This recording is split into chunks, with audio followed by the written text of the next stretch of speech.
Thank you for joining me for this last segment of the show. I'm going to get right into it. The AFC power rankings of the overall rankings that I had going in today's live show.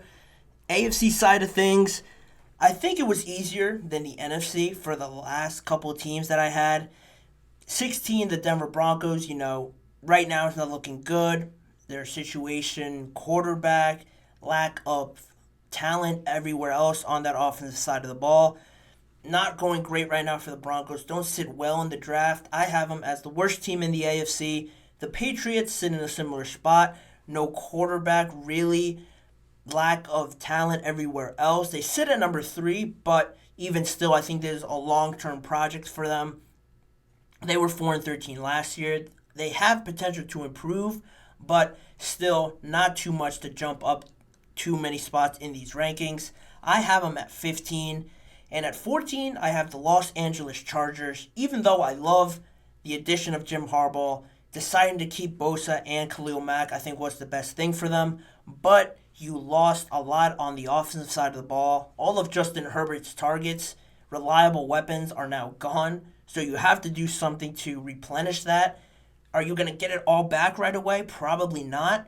In a tough division with the Chiefs, the Raiders, who are trending upward as well, I don't think it's really we're not gonna see a major improvement with them in terms of record. So I have them at number 14. At number 13, I have the Indianapolis Colts.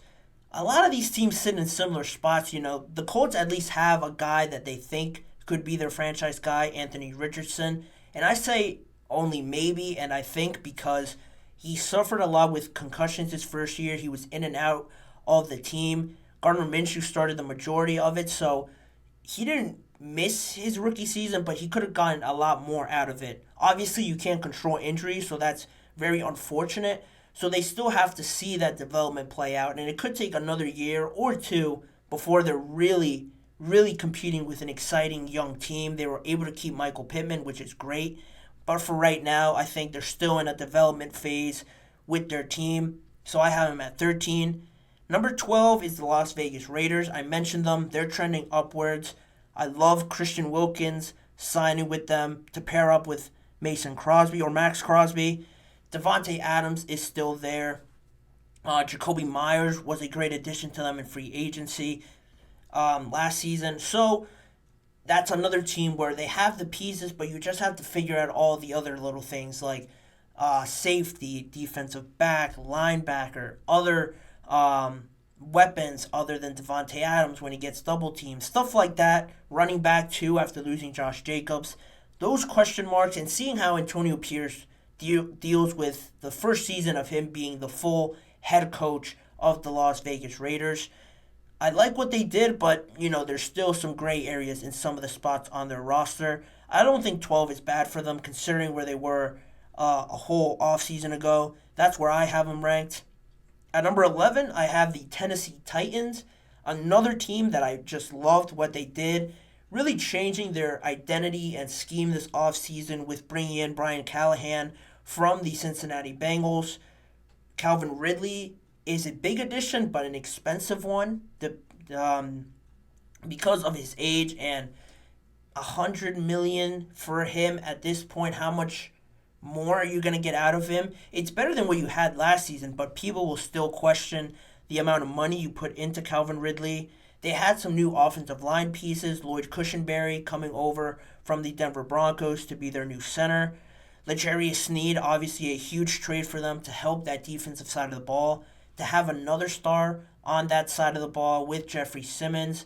They added Kenneth Murray to replace Azeez Al-Shaair.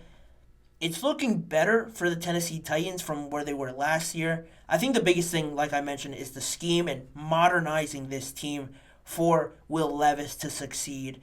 Having Tony Pollard succeed potentially more in a spread offense where there's going to be more space for him to run behind that offensive line.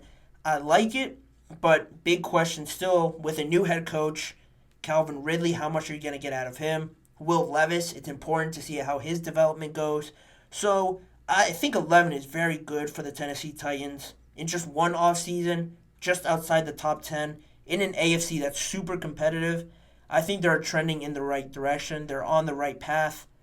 Now getting into the top 10, another AFC South team, the Jacksonville Jaguars, added great players to their team. Darnell Savage, Eric Armstead, Mitch Morse, Gabe Davis had a great start. Then they lost Calvin Ridley, so you have to try and replace that at some point, most likely through the draft. If they get, I'm pretty sure they have 16 or the 15th pick in this draft. So they're in that range where, you might consider it a reach for a wide receiver like Brian Thomas, Xavier Worthy, A.D. Mitchell at that spot. They are candidates to trade back. I think that's not being talked about as much if they really want a receiver. So that's something to keep an eye on. But they have good players on their team. Obviously, Trevor Lawrence, you have your franchise quarterback. The only thing about them is that they have a sour taste in their mouth after the way last season ended. I think they lost 5 out of their last 6 games. They missed the playoffs entirely for a team that started off very good under Doug Peterson. And to end in that way, it leaves you with serious doubts, plus the loss of Calvin Ridley.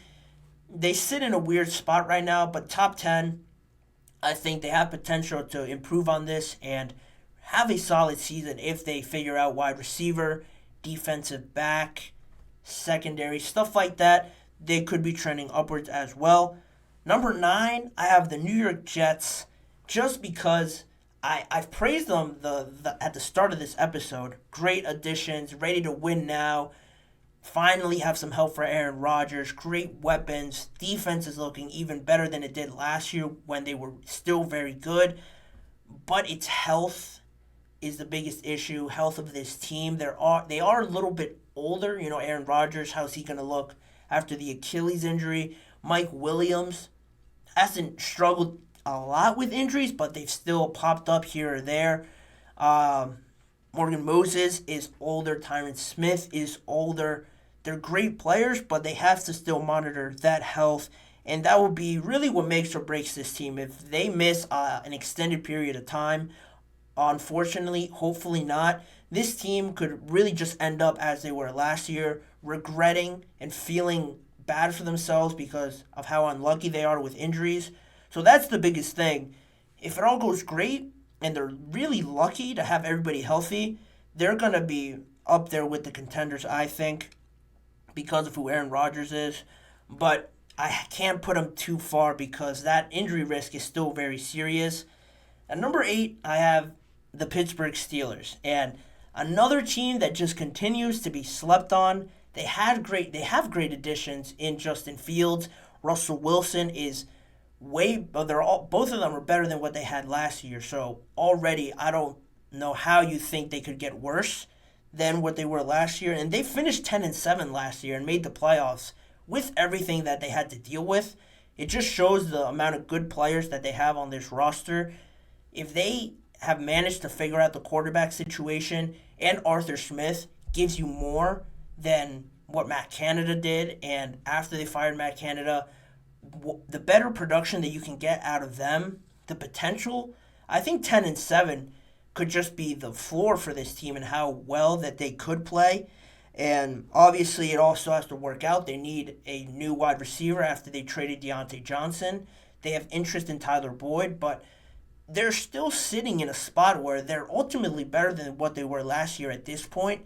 And to make the playoffs last year and be for about a quarter and a half, 6 minutes, they were in that game with the Buffalo Bills.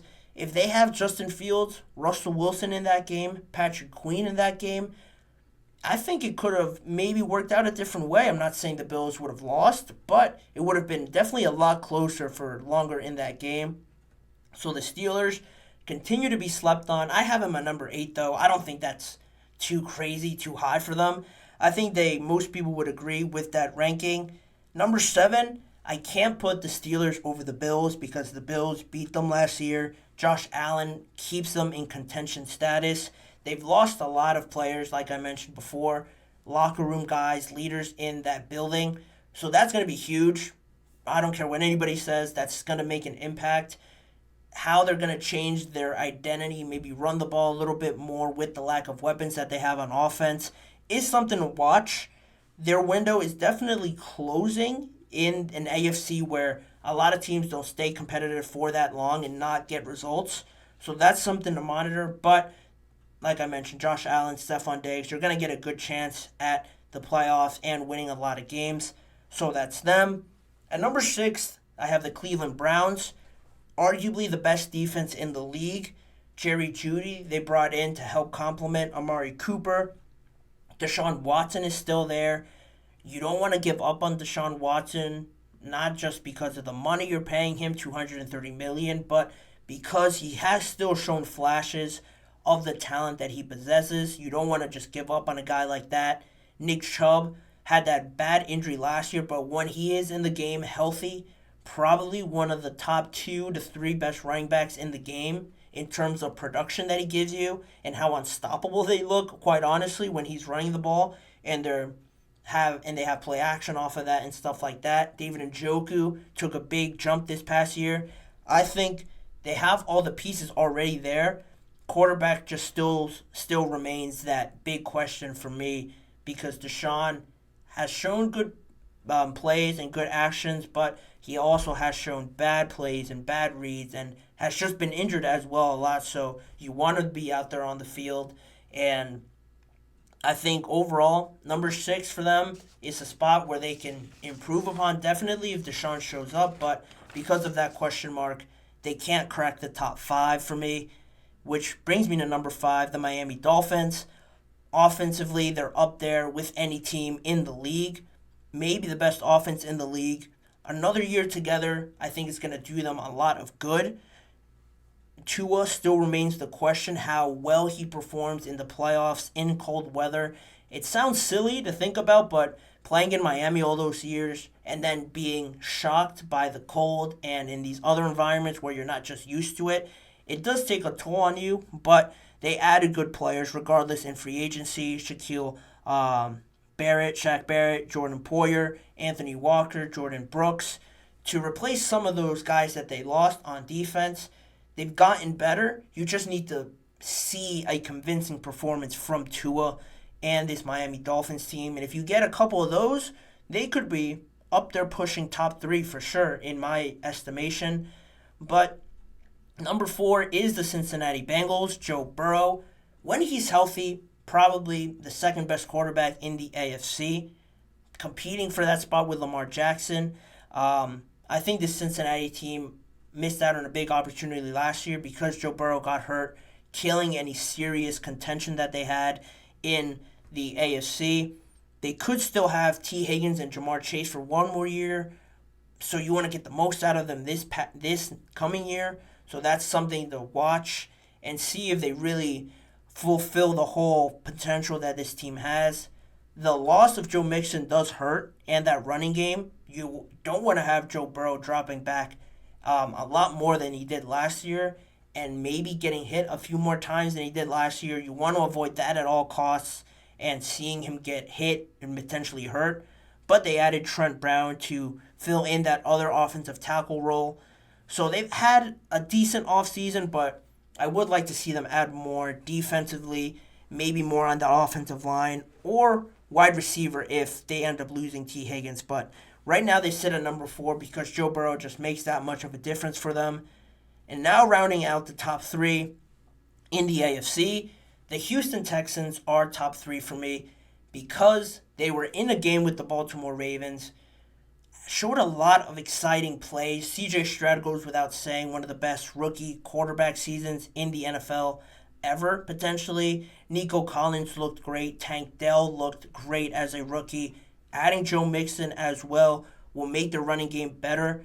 Defensively, they added Danielle Hunter, the development of Christian Harris, and Will Anderson.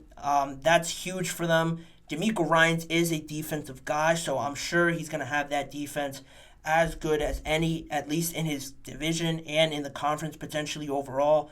I'm really liking the Houston Texans this year. C.J. Stroud, finding that diamond in the rough like they did with C.J. Stroud is huge for them and just changes the whole dynamic of their team and the whole trajectory of where this Houston Texans team was going before he got there. I'm a big fan of them. I think they really have a great chance to compete in the AFC this year. But number 2 still remains the Baltimore Ravens for me. Lamar and Derrick Henry is going to be scary for any team that has to face that. Still have good players on defense. They were able to keep Justin Madubuike, Marlon Humphrey still there, Roquan Smith, probably the second best linebacker in the league. They have good players, but they still lost Geno Stone. 3 of their offensive line starters are now gone, so they have to definitely address that. Wide receiver still remains an issue for them. Zay Flowers was a good find, but Odell Beckham's gone. You don't really know what you're going to get out of Rashad Bateman. Mark Andrews is great. You want to get more out of Isaiah Likely, I think, but you still need that wide receiver to complement Zay Flowers and all those weapons. Again, offensive line is huge for a team that always likes to run the ball. That remains the biggest problem with them, but they still have a solid foundation with Lamar and John Harbaugh and everything that they represent. So that means, undoubtedly, the number 1 team is the Kansas City Chiefs. They just won the Super Bowl with probably the worst team Patrick Mahomes has had in his career in Kansas City. So they only got better, added more wide receiver talent. They're going to add more throughout the draft. They were able to keep Chris Jones. They lost L'Jarius Sneed, but they still have Trent McDuffie there, who I think is ready to assume that cornerback 1 role that they have on their team. They're only going to get better, and it's scary because they're on the brink of making history, repeating consecutive back-to-back-to-back Super Bowls, the first time in NFL history to do that. They have as good a chance as any team has ever had because of Patrick Mahomes. He goes without saying. Travis Kelce have a great running game with Pacheco. I just struggle to find a glaring weakness in this team right now as it stands. They've only gotten better, and they're still going to be the Chiefs. We're still going to see them in the playoffs. We could see some history next February if they make it to that game. I'm definitely not betting against them, so they remain the top team in the AFC and probably in the entire NFL. So that's my power rankings list. I would love to know what you guys think in the comments or in the chat box as well during these live shows. Let me know what you guys think of it. If you hated it, you liked it, you disagree and want to tell me why you disagree, I want to hear it all down in the comments section below. But that will end today's episode of the GSMC Chip Shot Football Podcast. Thank you guys for tuning in again. Please remember, as always, to like, follow, and subscribe to the GSMC Chip Shot Football Podcast presented by the GSMC Sports Network. Make sure to also follow the network on Facebook, Instagram, TikTok, and X for more of the content outside of sports as well.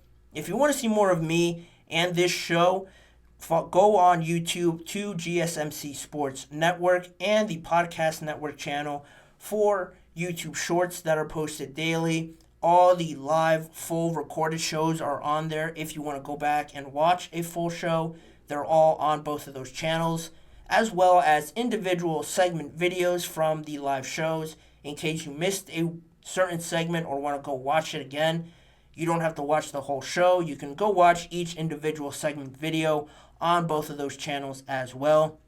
Remember to tune in every weekday at 6:30 p.m. Eastern Time for more NFL and football conversations and discussions and more topics with me, Manny Maradiegue, as your host.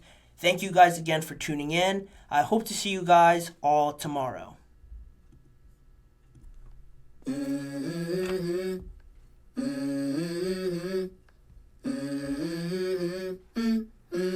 Let's go. I wake up to a little bit of drool on my pillow, feel like it's gonna be a bad day. Yeah, I'm tired of shit, and the coffee ain't hit yet, damn, ain't that great. I don't wanna go to